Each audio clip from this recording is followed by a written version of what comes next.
좋습니다. 다시 한번 어떻습니까? 좋습니다. 옆에 분에게 고백하겠습니다. 잘 나오셨습니다. 사랑합니다. 축복합니다. 한 번 더 이렇게 고백합니다. 당신은 참 소중한 사람입니다. 시작. 당신은 참 소중한 사람입니다. 당신은 복덩입니다. 아멘. 우리 유아실도 소리가 잘 들리나요? 유아실도 소리가 한번 잘 들리면 확인 한번. 네. 감사합니다. 우리는 지난 2주 동안 예수님을 믿어야 하는 이유와 복음에 대해서 말씀을 들었습니다. 예수님을 믿는 것은 무엇입니까? 그리고 예수님을 믿을 때 어떤 일이 일어납니까? 여러분, 예수님을 믿으면 어떤 일이 일어납니까? 어떤 사람들은 예수님을 믿으면 복을 받는다라고 합니다. 그것도 맞는 말입니다. 여러분, 이 세계 지도를 쫙 펼쳐놓고 색칠을 한번 해보세요.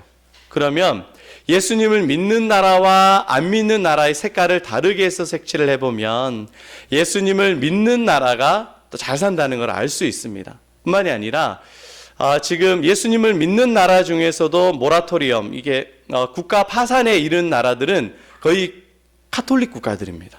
아직 모라토리엄에 많이 요즘 빠져 있습니다. 특별히 예수님이 믿는 나라가 잘 사는 것, 여러분 그것은 누구나 다 객관적으로도 인정된 사실입니다. 여러분, 그런데 그렇다고 해서 우리나라에서 제일 잘 사는 부자가 예수님을 믿는 사람입니까? 그건 또 아니에요. 또 예수님을 믿는다고 다 잘 삽니까? 또 그건 또 아니란 말이에요. 예수님을 믿으면 복받고 잘 산다. 그것이 한편으로는 맞지만 한편으로는 완전하지 않습니다. 또 어떤 사람도 이렇게 얘기를 해요. 자녀들 좀 교회 다니세요. 왜 그러냐? 교회 가면은 애들이 착하게 사니까 예수님 믿으면 착해진다. 그것도 맞는 말입니다. 왜냐하면 예수님이 믿는 나라에 가면 도덕적으로 윤리적으로 이전에는 죄라고 믿지 못했던 것들 이제는 죄라고 인식하게 살게 돼요. 이제 탈북민들, 자유북한인들이라고 하는데 탈북민들이 한국에 오면은 예수님을 믿게 되면 제일 먼저 하는 것이 뭐냐면은 회개입니다. 예수님을 믿고 나니까 자기가 속이고 거짓말하고 죽이고 했던 것들이 죄라는 것이 명확하게 느껴지는 거예요. 그리고 율라가의 여성들도 다 변화되고 악독과 거짓들이 회개를 하게 됩니다. 여러분, 그런데 예수님 믿는 사람도 천차만별인 것 같아요. 찬송을 하고 말씀을 듣고 기도를 하는데 더 오기를 부리는 사람들이 있어요. 그렇죠? 세상과 똑같이 사는 사람들이 있습니다. 사람들이 보면서 교회 다닌다면서 예수님 믿는다면서 어떻게 이럴 수 있느냐, 천인공노하는 일도 있습니다. 그렇다라고 본다면 예수님을 믿고 나서 착해진다, 그것이 완전한 진리는 또 아닌 것 같습니다. 여러분, 그런데 예수님을 믿으면 확실해지는 것 하나가 있습니다. 그것이 뭐냐? 신분이 바뀐다는 거예요. 신분이 바뀐다. 우리의 존재가 완전히 바뀌어진다는 겁니다. 우리가 이전에는 죄와 사단의 권세에 있다고 한다면 이제는 하나님의 아들이 되는, 천국의 백성이 되는 우리의 존재가 완전히 바뀌어진다라는 것입니다. 예수님을 영접하고 나서 예수님이 하신 일을 믿고 날 때에 우리가 하나님의 자녀가 되는 권세, 자녀가 되는 특권을 주신 줄로 여러분 믿으시기를 바랍니다. 저도 예수님을 믿지 않는 집안, 또 불교 집안, 유교 집안에서 태어났습니다. 우리가 대부분이 그럴 거예요. 그래서 예수님을 믿고 나서 너무 행복했어요. 행복하고 너무 기쁘고 좋더라고요. 교회 갔다 오면은 마음이 편안하고 기쁘고 좋은 거예요. 그래서 집안에 우환이 있을 때마다 교회 달려가가지고 기도하면서 평안을 누렸습니다. 그런데 이제 추석 때 돼서 성묘를 하게 되면 한 20명이 우리 이제 성묘꾼이라 그랬거든요. 20명이 성묘를 하고 가면은 제가 이제 중학교 때부터 기도를 절을 안 하고 딱 버텨서서 이제 기도를 했습니다. 그러니까 우리 큰아버지가, 우리 제일 컸던 큰아버지가 오면서 저놈 새끼 모가지를 밟아버린다고 막 그러는 거야. 그때 제가 꿈쩍하지 않고 기도를 하고 있었지만 속으로는 상상이 되는 거예요. 제 목이 그 묘 옆에 누워져 있고 제 목 위에 발 하나가 얹어져 있는 것이 상상이 기도가 안 되더라고요. 그다음부터 막 그 우리 집안 식구들, 우리 형님들, 제가 막둥이였으니까 집안 식구들 20명이 다 있는데 모가지를 밟아버린다 그러니까 야, 그게 상상이 잘 안 됐습니다. 네, 상상이 되면서 아직 너무 힘들었어요. 그렇지만 그럼에도 불구하고 내가 하나님의 자녀가 됐다는 것, 하나님의 아들이 됐다는 것, 천국 백성이 됐다는 것이 너무 행복하고 좋았어요. 그때는 뭐 전도도 모르고 뭐 잘 모르고 막 철부지였습니다. 그렇지만 내가 천국 백성이 되고 하나님의 자녀였다는 것이 너무 기분이 좋고 행복했습니다. 여러분, 제가 지난주에 말씀드린 대로 제가 호적 등본을 딱 떼보면은 제가 누구의 아들이고 몇 번째 아들인지 정확히 나옵니다. 성경에서는 호적보다도 더 정확한 성경, 하나님의 말씀이 우리에게 딱 말씀하고 있는 거예요. 너희는 하나님의 아들이다. 너희는 하나님의 딸이다. 정확하게 우리에 대해서 하나님께서 말씀해 주고 있습니다. 여러분 생각해 보세요. 부모는 자녀를 낳습니다. 그러면 그 자녀는 부모를 똑같이 닮아가요. 여러분 참 신기하죠. 목사 집안에는 참 목회자들이 많이 나요. 그렇죠? 목사 집안에는 목회자들이 참 많이 나요. 그리고 의사 집안에는 의사들이 좀 많이 또 나고, 또 교육 집안에서는 어떻게 또 교육가 집안이 나고, 이렇게 자녀들은 좀 부모를 참 닮아가는 것 같아요. 아버지를 닮아가서 그렇게 집안이 만들어져 갑니다. 그렇다고 본다면 성경에서 아브라함의 하나님, 이삭의 하나님, 야곱의 하나님, 이 믿음이 내려간다는 것은 얼마나 복인지 모릅니다. 여러분들에게도 아브라함의 하나님, 이삭의 하나님, 야곱의 하나님, 그 믿음이 계승되어가는 존귀한 집안 되시기를 축복합니다. 여러분, 엄한 아버지들에서 밑에서 자라면은요, 그 엄한 아버지 밑에서 사회 질서를 배워요. 예의를 배워요. 참 바르게 자라납니다. 반면에 사랑이 많은 아버지 밑에서 자라면은 정서가 풍부해집니다. 사랑이 많고 아주 창조적으로 애들이 자라납니다. 맹랑하다 그러죠. 겁도 없어요. 막 해나가요. 그것이 자녀의 특권이에요. 아버지로부터 좋은 것들을, 부모로부터 좋은 것들을 물려받은 것입니다. 오늘 성경은 뭐라고 말씀하고 있습니까? 영접하는 자, 곧 그 이름을 믿는 자들에게는 하나님의 자녀가 되는 권세를 주셨다. 특권을 주셨다. 그러면 우리가 누구를 닮아 살아가겠습니까? 하나님을 닮아서 하나님께서 주시는 좋은 것들을 다 누리며 살아가는 것입니다. 그 하나님께서 주시는 그 은혜와 특권을 누리며 사는 저와 여러분 되시기를 바랍니다. 하나님의 자녀가 되면은 천국의 특권이 있고요. 또 우리가 삶의 비전이 생기고 목적이 생기고, 그리고 삶이 완전히 바뀌어집니다. 거룩한 삶을 살아가게 됩니다. 여러 가지 그 특권을 이야기하자고 한다면 오늘 밤새도록 이야기해야 될 거예요. 저랑 같이 그 자녀의 특권을 이야기 한번 해볼까요? 오늘 몇 가지, 특별히 3가지만 한번 하나님의 자녀가 되는 것이 얼마나 행복하고 영광스러운 것인지 한번 살펴보도록 하겠습니다. 우리 첫 번째로는 죄 용서받는 특권입니다. 죄 용서받는 특권. 여러분, 우리는 인생을 살면서 참 실수하고 잘못할 때가 얼마나 많은지 모릅니다. 아차, 실수했구나. 내가 그리고 그 실수를 평생 가슴에 안고 살아갈 때가 많이 있어요. 내가 안 그랬어야 됐는데, 한순간의 잘못으로 내가 잘못했다. 그런데요, 그때 나보다 위에 있는 권위자가 너 괜찮아, 내가 잘못한 것 아니야, 너 용서받았어, 이 말 한마디 해주면 우리의 마음이 눈녹듯이 녹아요. 여러분 생각을 한번 해보시기 바랍니다. 어린 우리의 자녀들이 있습니다. 그런데 이 자녀가 놀러 가가지고 실수로 다른 집에 가가지고 이 병을 깨뜨려 버렸어요. 그런데 그 병이 300만 원짜리 꽃병이었던 거예요. 와, 이것을 알고 난리가 났어요. 근데 애도 어리지만 이걸 알잖아요. 그러니까 너무 두려운 거예요. 불안하고 막 걱정이 되고 눈치만 살살 보면서 애가 시무룩해져 있습니다. 그런데 아버지가 그것을 다 배상해 줬어요. 다 배상해 줬어요. 그런데 너무 시무룩하고 힘들어하니까 아버지가 그 딸한테 찾아가서 이야기를 합니다. 막 밥도 못 먹고 잠도 못 자고 막 벌벌 떠니까 얼마나 무섭겠어요. 아버지가 딸한테 가가지고 이야기를 합니다. 딸아, 걱정하지 마. 내가 다 갚았어. 내가 다 보상했어. 아빠가 다 갚았어. 그리고 아빠도 어렸을 때 그거보다 더한 일도 했어. 너는 걱정하지 마. 내가 다 갚았으니까 걱정하지 마. 걱정하지 말고 너는 마음에 편히 듣고 살아. 그 아버지가 따뜻하게 딸에게, 아들에게 말 한마디 하면 네 실수가 아니야. 내가 다 갚았어 라고 해주면 딸은 얼마나 기쁘겠어요. 얼마나 감사하겠어요. 용서와 사랑, 그 권위가 얼마나 대단한 것인지 모릅니다. 그리고 요한 1서 1장 9절 말씀입니다. 같이 한번 읽어보겠습니다. 시작. 만일 우리가 우리 죄를 자백하면 그는 미쁘고 의로우사 우리 죄를 사하시며 우리를 모든 불의에서 깨끗하게 하실 것이요. 우리가 우리 죄를 하나님께 고백하면 하나님께서 우리 죄를 깨끗하게 하시겠다 말씀하고 있습니다.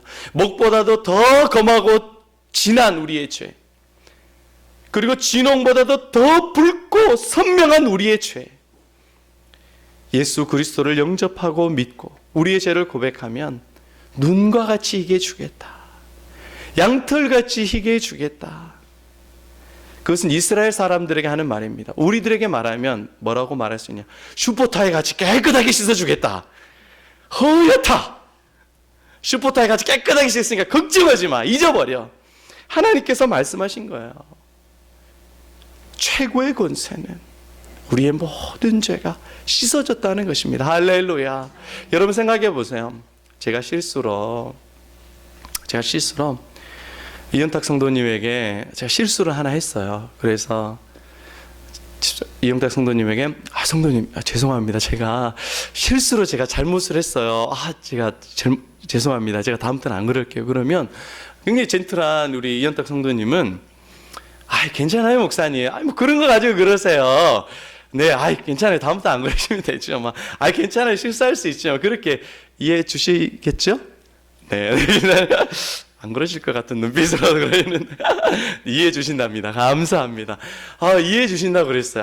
용서해 준다고 그랬어요. 그래서 제가 너무 고마웠어요. 그런데 그 이튿날 또 찾아가지고 다음 주에 이현탁 성도님 그때 제가 너무나도 죄송했어요. 잘못했어요. 그러고 나서 또 3일째 되날 또 찾아가가지고 이현탁 성도님 아무리 생각해도 저는 죽일 놈 같아요. 아이고 제발 저를 용서해 주세요. 그러면 이현탁 성도님 괜찮아요. 목사님 괜찮아요. 그랬다가도 이것도 한두 번이지 계속 그러면은 목사님 제가 용서했다고 그랬잖아요. 저 못 믿어요? 용서했다니까 왜 못 믿어요? 화를 내겠어요? 안 내겠어요? 네, 이분은 화를 안 내실 분입니다. 그러나 용서했다는데 아버지가 다 용서했다는데 그것을 못 믿고 벌벌 떨고 있는 거예요.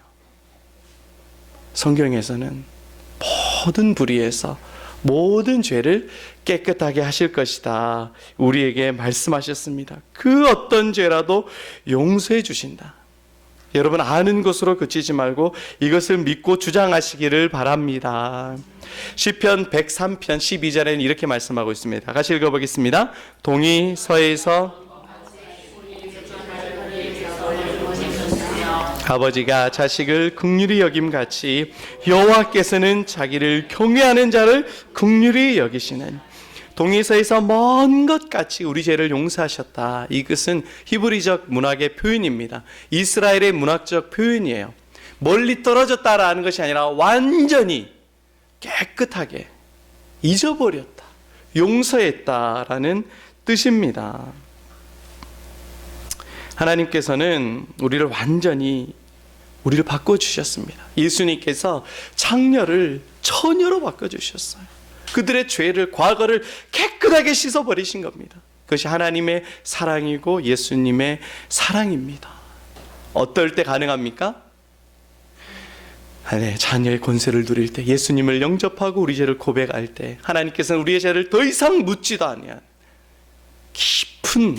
깊은 사랑과 사죄의 은총을 우리에게 허락하십니다. 하나님은 나를 완전히 용서하시고 여전히 사랑하신다는 것을 믿으시기를 바랍니다. 두 번째 자녀의 특권은 평화입니다. 진정한 평화를 누린다라는 것입니다. 여러분, 이 세상에서 많은 사람들이 가지고 싶은 것이 뭔지 아십니까? 그렇죠. 돈이겠죠. 그러나 진짜 마음에 가지고 싶은 것은 마음의 평화예요. 평강. 여러분, 세계에서 제일 똑똑하다는 사람들이, 지성인이라는 사람들이 모여서 회의를 합니다. 유엔이라는 것을 만들었습니다. 학자들이 모여서, 그리고 정치가들이 다 모여서 논의를 합니다. 그리고 세계 G20 정상들이 다 모여서 회의를 합니다. 왜 그 최고의 정상들이 며칠 동안 모여서 회의를 합니까? 평화를 위해서. 여러분, 이 사람들이 얼마나 평화를 좋아하는지 아세요? 심지어는 이 평화를 위해서 전쟁을 합니다. 전쟁하는 목적이 뭡니까? 평화를 위해서 전쟁을 해요. 다 옆집에 총을 겨누면서 평화를 구한다는 거예요.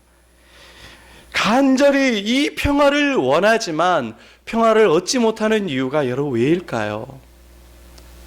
왜냐하면 제가 여러분들 가르쳐 드리겠습니다. 평화가 무엇인지 모르기 때문에 그렇습니다. 여러분, 지금은 우리가 의술이 굉장히 많이 발달했습니다. 그러나 예전에는 걸리면 죽는 병이 있어요. 그리고 많은 사람이 걸렸던 병이 있었어요. 어떤 병이었습니까? 폐병이에요. 폐병. 우리 집사님 참 잘하시네. 폐병 걸리면 죽는다 그랬어요. 폐병 환자라 그랬어요. 결핵이죠. 결핵. 근데 그 결핵이 왜 지금은 없어졌어요? 의학적으로 그 결핵균들이 다 밝혀지고 치료 방법이 해결이 되었기 때문에 이제는 더 이상 결핵으로 죽는 사람이 거의 없게 되었습니다. 결핵이 무엇인지 밝혀졌겠죠. 어렸을 때 애들이 많이 죽었어요. 천연두로 인해서, 또 홍역 같은 걸로 인해서 많이 죽었습니다. 그러나 지금은 그 홍역균, 천연두균이 다 발견이 됐기 때문에 그것을 어떻게 고치는지 의술로서 다 치료가 가능하게 되었습니다. 그래서 생명이 굉장히 연장이 되게 되었죠.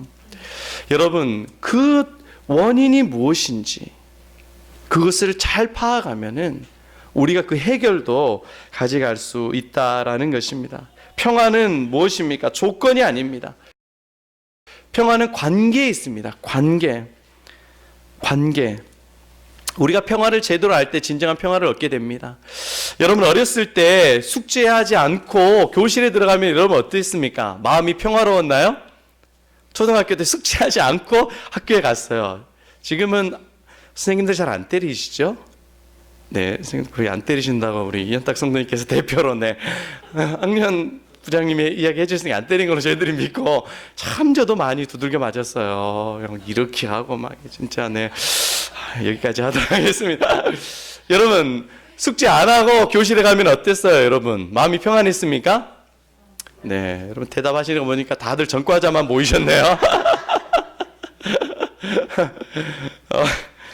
선생님과 올바른 관계가 안 되면 그것이 참 힘들어요.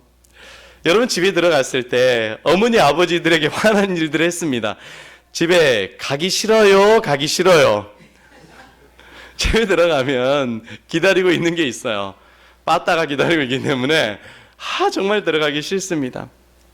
저녁에 어머니 아버지 관계가 안 좋으면 얼마나 들어가는 것이 불행했습니까? 이 우주의 만왕의 왕, 만주의 주 하나님과 올바른 관계가 아니면 진정한 평화가 없습니다. 진정한 평화가 없어요. 진정한 평화는 하나님과의 올바른 관계를 통하여서 나옵니다. 무주공산에서는 평화를 논할 것도 없습니다. 관계 안에서 평화가 나오는데 그 평화는 하나님만이 주십니다. 이사야 48장 22절 말씀입니다. 같이 읽어보겠습니다. 여호와께서 말씀하시되, 아멘. 하나님이 없는 삶은 진정한 평화가 없습니다. 하나님과 하나 될 때 우리 그 죄의 문제, 그 관계 하나님과 나를 깨뜨린 그 죄의 문제를 예수님께서 오셔서 완전히 해결해 주시고 하나님과 우리가 하나 되게 해 주셨습니다. 진정한 평화는 하나님 안에 있다라는 것입니다. 여러분, 진짜 하나님께서 우리 함께 계시면 이 평화가 계속 지속될 줄로 저는 믿습니다. 고난도 환난도 임종도 우리에겐 평화입니다. 그러니까 예수님 믿는 가정, 요즘에 제가 몇 번의 그 장례를 가봤는데 마음이 평안해요. 보장이 되어 있으니까. 그리고 예수님을 안 믿는 가정에 가면 뭔가 불안하고 음산해요. 그렇죠? 그리고 불교에서는 스님들이 죽으면은 하는 것이 있습니다. 스님들이 다비식을 하기 전에, 죽기 전에 남기는 말이 있죠. 뭐라 그러죠? 세 글자로 그러기 있는데, 네. 최근에 이 신문을 보면서 스님들 남기는 말들이 굉장히 철학적입니다. 제가 인문학을 좋아합니다. 철학이나 그 사회학이나 종교들을 굉장히 좋아해요. 그래서 제가 성철 스님 책이 제 가까이 항상 써 있어요. 그리고 법구경 책도 있고, 물소리, 바람소리, 책 너무 좋아요. 젊었을 때 많이 읽어야 돼요. 그런 책들도 참 좋습니다. 아주 좋은데 마지막이 참 불안합니다. 그 말이 저는 무슨 뜻인지 이해를 합니다. 인문학적으로 은유와 반어적으로 표현을 아주 잘했습니다. 그러나 뭔가 삶 가운데 절망을 줘요. 문제 해답을 얻지 못하고 이 세상을 떠나갑니다. 그러나 기독교인들의 해당은 평화, 천국의 평화가 있습니다. 천국이 보장되어 있습니다. 마지막이 보장된 삶을 살고 있습니다. 저와 여러분들은 진정한 평화를 가지신 줄로 믿으시기를 바랍니다. 여러분, 그림을 한번 보여드리겠습니다. 혹시 이 그림 보셨어요? 네, 탕자의 귀환이라는 그림인데, 이게 빛의 작가라고 하는 그 작가 누구죠? 혹시 아는 렘브란트가 만든 그린 작품입니다. 탕자의 귀환. 이 탕자의 귀환을 보세요. 아버지의 재산을 창기와 놀고 다 팔아먹었습니다. 동네 사람들이 다 우리 아들을 욕합니다. 그 욕하는 그 아들, 다른 사람들도 다 욕하던 그 아들, 그 아들이 아버지께로 돌아가니까 그 자녀가 평화를 얻습니다. 아버지의 눈을 보세요. 눈을 감아버립니다. 눈을 안 봐버리는 거예요. 평화를 얻는 겁니다. 예수님 믿는 사람들이 얻는 최고의 선물 중에 하나가 평강입니다. 저 여러분들에도 그 평화가 넘치시기를 바랍니다. 아멘. 우리가 예수님을 믿게 되면은 먼저는 죄의 용서가 있고, 두 번째로는 참된 평강이 우리에게 있다라고 말씀하고 있습니다. 세 번째로는 기도 응답의 특권을 누립니다. 기도 응답의 특권입니다. 여러분, 이제 저희 부친은 술을 좀 하셨습니다. 소주를 좀 드시면은 주사를 좀 하셨는데, 항상 아버지가 저한테 하시는 말씀이, 이분이 정말 무섭고 가까이 가기 싫었었던 과거형이라는 것을 여러분 이해하시길 바랍니다. 어제도 한참 아버지랑 통화했어요. 네, 아주 기분 좋게. 참 무서웠었던 그분인데, 그분이 술만 드시면 했던 이야기 또 하고 했던 이야기 또 하고, 안태야 이리 와라 그래가지고 새벽 3시까지 깨워가지고 진짜 잠을 못 자게 하셨던 그분이 얼마 먹으면 하는 이야기가 미안하다는 거예요. 미안하다. 내가 누구들한테 뭐 해준 게 없어가지고 참 미안하다. 내가 마음껏 해주지 못해서 미안하다. 이 양반이 뭘, 그럼 때리지나 말든지, 술을 적게 해주시든지, 엄마를 좀 힘들게 하시지나 말든지, 그런 분이 미안할 짓을 왜 해가지고 그렇게 하세요? 라고 하고 싶었지만 제게는 아무런 말도 못했습니다. 너무 무서웠기 때문에. 근데 미안하다. 나이가 들어보니까 이 자식을 향한 이 부모의 마음이 조금 이해가 좀 됐습니다. 근데 그러면서 그분이 또 항상 하시는 말씀이 레파토리가 있어요. 내가 너희들 때문에 산다. 내가 너희들 때문에 산다. 여기서 너희들은 너희들의 방언입니다. 전라도 사투리라는 것을 아시길 바랍니다. 내가 너희들 때문에 산다. 그러면 제발 좀 술 좀 끊고 좀 그렇게 좀 때리지 마시든지. 그랬는데 이제 그 마음이 계속 반복되니까 이분이 그 마음의 진실이 이거구나. 그것을 나중에야 좀 알았습니다. 그런데 하루는 제가 한 초등학교 때로 기억을 하는데, 제가 이제 분교를 다녔는데, 분교를 갔다 오면서 이제 딱 오는데 우리 시골에는 슈퍼 가게가 있었습니다. 옛날에는 전빵이라고 했어요. 전빵, 여러분도 전빵이라고 했습니까? 전빵이 조그만 게 하나 있었는데, 그 전빵에 보니까 귀에 익은 그분의 목소리가 들려요. 누구였겠어요? 네, 또 우리 아버지가 또 술 한잔 드셔가지고 이렇게 같이 또 계시는 거예요. 그래서 이제 이때다 해가지고 제가 굉장히 그때는 용기가 나가지고 이 전방에 들어갔습니다. 전방에 들어갈 때 항상 예 하고 들어갔어요. 우리 예 하고 이렇게 부르는 말이에요. 여보세요 라는 말이에요. 예 하고 딱 들어갔어요. 그래서 아버지가 있으니까 짐짓 놀란 척 아버지가 있네 라는 표정으로 들어가서 모른 척 들어가가지고 제가 아버지에게 아빠 과자 좀 사주세요 그랬어요. 평소에 제가 아버지 워낙 무서워하고 좀 거리감이 있기 때문에 그런 말을 잘 안 하는데 그때는 웬 용기가 생겼는지 아빠 과자 좀 사주세요 그러니까 아버지가 그래 그러면서 뭐 하나 골라라 그러는 거예요. 그래서 다른 분이 하시더라고요. 그래서 제가 그때 조리뽕인가 짱구인가 그것을 골랐어요. 그리고 그래 이거면 되겠냐 그러면 된다고 그랬어요. 그러더니 그분이 주인한테 누구님 이거 외상으로 달아놓으세요 그런 거예요. 분명히 들었습니다. 돈 안 내고 외상으로 달아놓는다는 거. 외상으로 달아놓으세요 그래요. 그러면서 저는 감사합니다 하고 딱 왔어요. 근데 며칠 뒤에 이제 이분이 이제 술자리를 우리 집으로 옮겼습니다. 뭐 매일 술이니까 네 맨날 술이야 네 항상 술이셨으니까 집에서 이제 술자리를 하시면서 또 한 얘기를 하시는 거예요. 근데 그분이 기분이 또 좋아져가지고 저한테 이야기를 하는 거예요. 한태야, 네가 며칠 전에 이 전방에서 나한테 과자를 사달라고 하는데 참 나는 기분이 좋더라. 그러시는 거예요.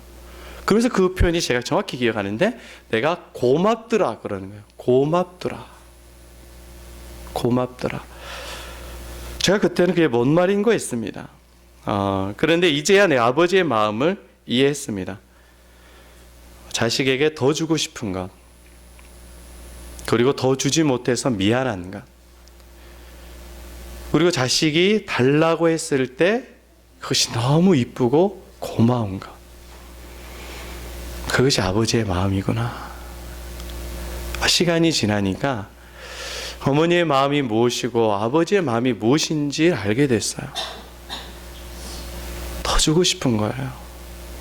그리고 그것을 달라 하면 그것이 고마운 거예요. 그것이 부모의 마음입니다. 우리 하나님도 말씀하십니다. 자녀가 누리는 권세와 특권, 내가 하나님께 기도하면 그분은 너무 기뻐하시는 겁니다. 너무 고마워하시는 거예요. 그리고 그것을 응답해 주는 것을 하나님께서 너무 즐거워하시는 하나님입니다. 하나님 말씀을 한번 보도록 하겠습니다. 요한복음 16장 24절 같이 읽어보겠습니다. 지금까지는 너희가 내 이름으로 아무것도 구하지 아니하였으나 구하라 그리하면 받으리니 너희 기쁨이 충만하리라. 아멘. 요한복음 14장 14절입니다. 내 이름으로 무엇이든지 내게 구하면 내가 행하리라. 아멘. 그리고 마태복음 7장 7절입니다. 같이 읽겠습니다. 구하라 그리하면 너희에게 주실 것이요 찾으라 그리하면 찾아낼 것이요 문을 두드리라 그리하면 너희에게 열릴 것이니. 11절요. 너희가 악한 자라도 좋은 것으로 자식에게 줄 줄 알거든.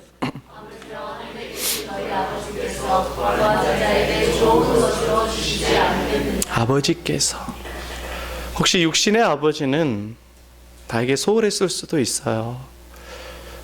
가정을 책임지지도 못하고 때로는 엄하기만 했었고 그 사랑을 표현했을지 못했을 수도 있습니다.